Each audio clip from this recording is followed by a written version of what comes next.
What's up, guys? Sub-Zero here, and just a quick announcement before we actually get in today's VOD review. I made it into the set 12 box boot camp. Where's my name? It's over here in the final row. I am going to be competing against all of these other people to try to climb a lot at the start of this set. I historically, I'm someone who doesn't play that many games, but this set I'm really saying, I'm staking my claim. I'm saying I'm going to grind this set, so I'm going to do my best to make it into the top percentage of these people in the boot camp. It's incredibly stacked. We have people like YBY1, Dish Soap, some of the best people in the world playing in this. So it'll be certainly hard, but I'll do my best. And Kai is also in the boot camp. Disco TFP is also in the boot camp. So I gotta at least outplace Kai. If I don't outplace Kai, then you guys can play me for the rest of the set. The other thing about the boot camp, though, is that you can sign up as a viewer under me as our community. And if you do well, then we give out eggs to the community. So come win some eggs for Team Sub-Zero. I saw already that somebody had signed up for me, so shoutouts to you, 99 Camry now. And I haven't even really posted this video or said anything yet, so you're on top of your game. So I appreciate that. But yeah, I'll have the link in the description down below. So go sign up for Team Sub-Zero and show them that we're the best TFT community out there. I already know that we are, but I mean, prove it to everybody else. All right, all of that admin work being done.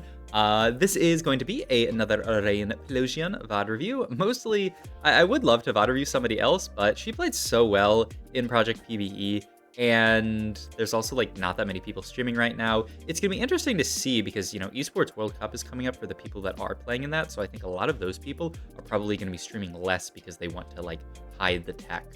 So it'll be interesting to see what the TFT streaming landscape looks like. Hey, I mean, I'm down to farm some free viewership of people who, if Soju's not gonna stream. Wait, is Soju in EWC? Kind of feel like he might be. In any case, whatever. So let's do some Rainplosion VOD review. Oh, the other sort of announcement, just sort of an FYI, if you didn't see, is there was one more small patch to PvE from this PvE that we're playing on right here, that Project PB was played on. It was overall a small patch, but it really just hit some of the really outperforming stuff. The Cinder Cassiopeia comp, some of the 5 cost buffed the Smolder unit a little because Smolder was just ass. So yeah, that makes sense.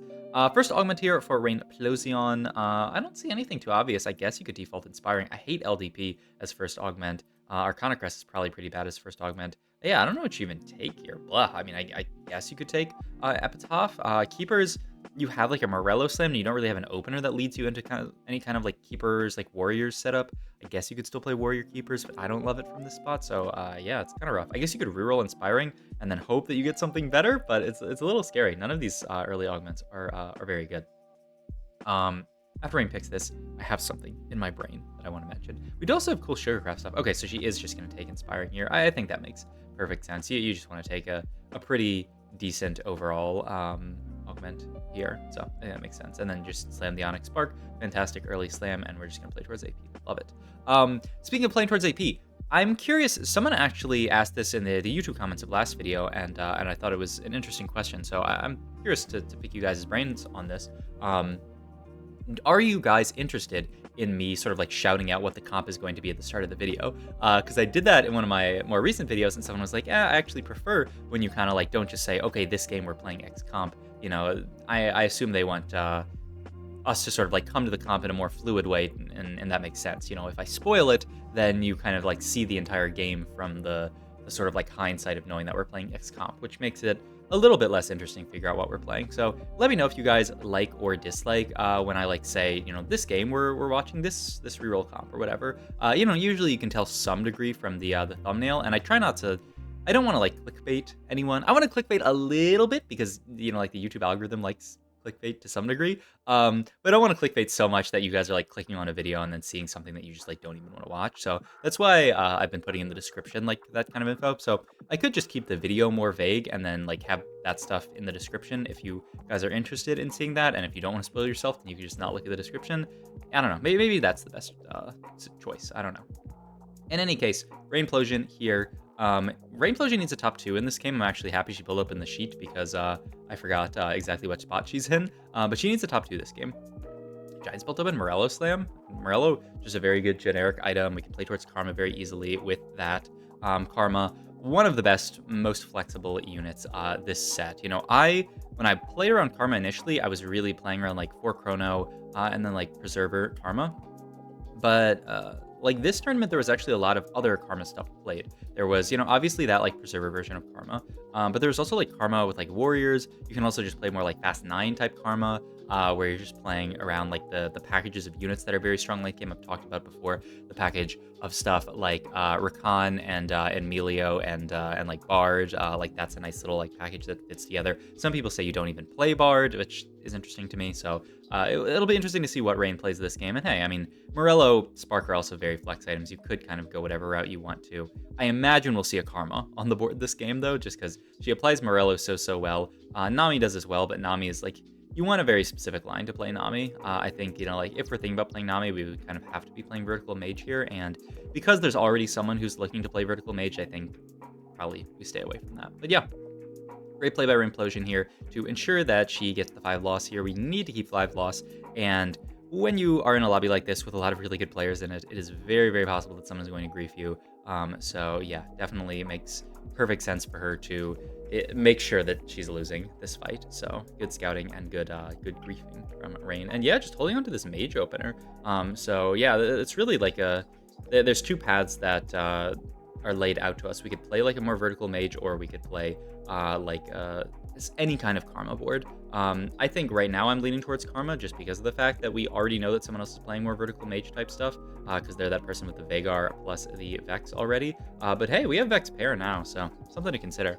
Another thing to consider is like something like a component anvil here. We do certainly have the gold to take it if we want, and it would allow us to make like a Shojin, I guess, in this position, or like a Vex item here. Yeah, Rain's considering it. She does actually go for it. Okay, wow. It's a lot of gold, but I mean, on average, these charms, you know, you're meant to take these charms. Wow, and a BT slam as well from just this early Fiora drop. Yeah, I mean, I love this, and I think this goes to sort of what I'm talking about, the flexibility of like Karma. We know we're gonna have Karma on our board. We get this early Fiora, and we say, all right, we're gonna play this version of Karma with Fiora, which is really cool. I hate what the Forge. It is like, I don't know if they should have brought this augment back. I think it just doesn't really work with new artifacts. It's just you can get so many bad ones that would never take this. Spellcaster's Toolbox is an interesting idea, actually. You get Mana Zane for like a Karma down the line, and then Zanya's for like, if you end up playing like Gwen, then you can throw that onto like Gwen. You could even just put it onto Karma. I actually kind of like it a decent bit. I'm the Carry now is a crazy option, though I don't think we really have the support on our board to go for it. And there was the Mage Crown opportunity if we want to play Vertical Mage, but after the BT Slam, I think we're really certainly thinking about this more like Warrior Karma type setup. And yeah, the Katarina fits well. Wow. First of all, interesting roll from Rain, and second of all, what a shop. Yeah, we really got to figure out our board here. And yeah, the idea is we're going to get rid of Vex. We're going to play this 4-cost soup board, honestly, and move some items here. The only thing that's kind of awkward here is like, where are these AP items going? Yeah, we're mana-zating our Callisto, which I don't completely love, but you know, I guess it's kind of necessary in this situation. But yeah, this is something we saw Rain do in our other games. She's very willing to roll at level 6, just even in a spot like this where she doesn't have like insane like pairs and stuff to roll for, really just like a stabilization roll, which is interesting. I'm a bit surprised by that. And yeah, honestly, I don't know, I don't love this Callisto that much, though. I kind of like, for Fairy, it's a little bit hard, but yeah, I mean, yeah, I could see something like this. The only downside is obviously Morelling your Katarina doesn't feel great. Also, Mana Zane is probably pretty bad on Katarina, just because, yeah, in a spot like this, she's going to get to a first cast, and then, like, her second cast is basically going to be wasted, since she spends so long actually doing that first cast. But you can see, this Fiora that we picked up, that was the big pickup this stage. This Fiora does so much work. We are also first pick here, so we could take something like that Karma if we really wanted, and boom, there is Karma for our board here. Huge. The only downside is we did already put these items onto the Katarina, so we're going to have to sell her. But yeah, it's going to be a board just built out flexibly from Rain. Look at this. Once again, you know, like talking about all the ways of playing Karma, this is like a more Witchcraft Karma version, which is often one of the versions you play towards if you are playing around this Fiora, is like more Witchcraft type stuff. What do you take here? You don't really, like, is Nashor's with Mana Zane? I don't think you would want that. Yeah, something for Fiora, like even a GS. Yeah, I actually like this a lot. Yeah, I don't think Nashor's really does anything with Mana Zane in this situation. You're just gonna have a lot of attack speed, but you're already getting so much mana from Mana Zane. You'd much prefer something like a blue buff to get even more value out of that mana, or if you can't get to a blue buff, then just like some kind of, like Death Cap or something like that. There's our Zanyas, by the way, so we can consider what we want to do with that. My plan is to throw that on a Gwen later, but we'll see. We'll see if we even end up playing Gwen, because this could end up just being a pretty, like this could end up being a lot of the board, with the idea that the Shyvana is going to come out. We're going to get Nico in, and then, yeah, we can play towards a little bit more vertical shapeshift. Yeah, okay. I could see this as well. So we drop out of Pyro. You do end up playing the Gwen, and the idea is just that, like, Pyro is not that relevant on this board. It's a little bit of team-wide attack speed, but not so much. There's another Fiora, which is fantastic for us. Fiora, I feel like, from watching this tourney and just from playing games, was one of the most standout forecasts this set so far. I just feel like this unit will sometimes just randomly just one tap, or she'll one tap the enemy board and then like heal to full. Also, oh my god, the double teardrop here for Rain is about as good as she could ask for. That's the blue buff for Karma, like I was talking about. It's one of her best items, and blue buff synergizes very well with Mana Zane. I've seen some people in the past, cough cough, Watanabe Kai, not actually itemize blue buff on units with Mana Zane, because they're like, well, I already have a mana item, but blue buff is reducing your mana cost, right? So look how many casts we get out of that Mana Zane. Karma casts like 4 or 5 times from that first Mana Zane proc, which is, well, the whole Mana Zane proc, which is insanity. So yeah, don't ever be afraid putting blue buff on a Mana Zane unit. You do just have to be a little bit conscious of the fact that they're going to be low mana, but hey, I mean, it's fine. And hey, it's also insane value with Incanter, right, to get a lot of casts off. I don't really like vertically inclined very much. I think it's very niche, so something like Combat Bandage just looks good to me here. I guess you could take the Portable Forge and go for it, but yeah, I don't love it. Yeah, there is the Incanter if we want to play it. The question is Incanter versus Bastion, and it's probably Bastion. Incanter is good, but Bastion is a team-wide buff and its tankiness, and yeah, it's just everything that you could ever want. This Bastion trait is so good. So I like this a lot. And I also like the no level from Rain. I feel like this is something that she did a decent bit, is she rolled a little bit at 6, and then she went level 8 at 4-5. I feel like this is the tempo that Rain played around a lot this tournament, and she was well served with it. She got to play a lot more sort of like aggressive tempo by doing this. She wasn't forced to just send it down on 4-2, though I did just see Hanxing hit a Fiora 2, which is a little scary. So hopefully he's the only Fiora player. Even then, it's still going to be a little bit annoying to find another Fiora. Also, this board, this is flexible. Of course, we talked about this last video. This is Taro with the double multi-striker emblems, which is pretty crazy. You can get to a pretty nutty setup here. And yeah, just look at this Kassadin go, man. This Kassadin unit, especially just vertical multi-striker in general, seems to be quite nuts. That's one of the things that I think some people are talking about as being like insane even after the patch, but hey, we'll see. Looking for Fiora item here. We already have BT, so I wonder what you even take here. Just like sword for damage. Yeah, I like this. Maybe like an IE, Deathblade. Just some kind of damage item. Even like a Sterax. Sterax would be great actually as well, like cruiser type item. But yeah, I fully expect us to level here, roll down a bit. We do really want to find Nico. There's the Gwen that we're going to fit in immediately. There's the Nico as well. She did have the opportunity to buy Olaf too, but I do actually agree that it's not correct in this scenario to buy Olaf too. And so this is the board that we're going to end up on. It's a little awkward. We don't have the Nico in yet, and yeah, just the 3 warriors, not insane, but hey, I mean, we're just playing solid units on our boards, playing upgraded units. The TFT doesn't always have to be about, oh well, you just always play the units that fit perfectly neatly onto your comp. So yeah, I like this a lot. And yeah, the only sort of question is, I mean, you'd love to really play you'd love to play for Witch on this board, but it's just a little bit hard to fit. Maybe we do end up on a board like this where, yeah, we just throw Preserver onto the board. I do like getting out of the Akali because I don't think she's doing that much on the board. And then maybe we just play this for a while until we end up hitting like a Nico 2. The Shyvana 2 is a lot of CC. This Shyvana unit, I don't know. I'm a big fan of Shyvana. Just the CC that she provides as just a 2 cost feels nuts to me. How big that AoE is when she dives, and just like how many units she can hit. It seems insane. There's another Karma and a Nico and a Cassiopeia. So yeah, looking here with 5 pairs, I don't think there's a world where we don't roll here. And yeah, I even think this is pretty reasonable, though. You could actually hold on to the Shyvana, but I like keeping the option open of potentially selling the Shyvana if you want to. The idea would be go 9 for Morgana, right? But I feel like you do with this many pairs, I feel like you have to roll. He's doing this little Taylor thing here where you make sure the unstable treasure chest goes on the unit that you want, which is very, very smart. And yeah, okay, I like the roll here a lot. Roll at least until one major upgrade. The Gwen is a pretty big upgrade here. What do you go for? Guard Breaker Gwen? Yeah, I like it. I think it's pretty reasonable. We certainly would have preferred, I don't know, maybe like a JG or some kind of healing item would be nice as well. Though we do have 2 Warrior in, which is a bit of healing, along with Zanya's being a kind of defensive item.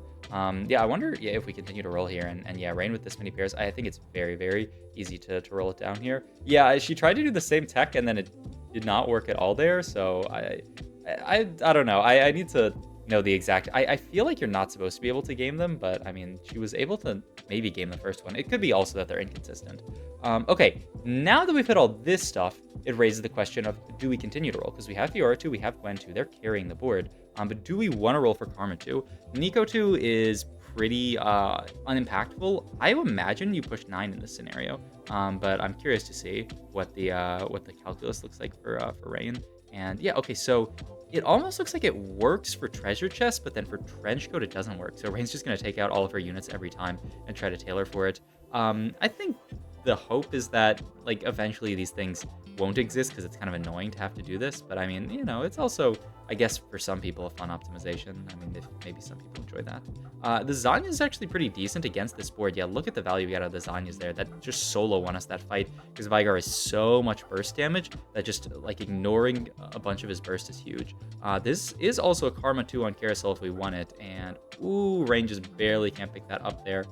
So we're just gonna go for the Stair Axe for frontline. That's on like Nasus, I think. So yeah, I think that's reasonable. We certainly would have preferred the Karma 2 with Shojin, and then you just Shojin the Bard, get his damage amp faster. Random support item here, throwing that onto, ooh, on the Nasus. I feel like I definitely would have put that onto Bard, but I could see it. It's another item onto Nasus, it's HP. Nasus is going to be hitting a lot of these units that Karma and Fiora are hitting.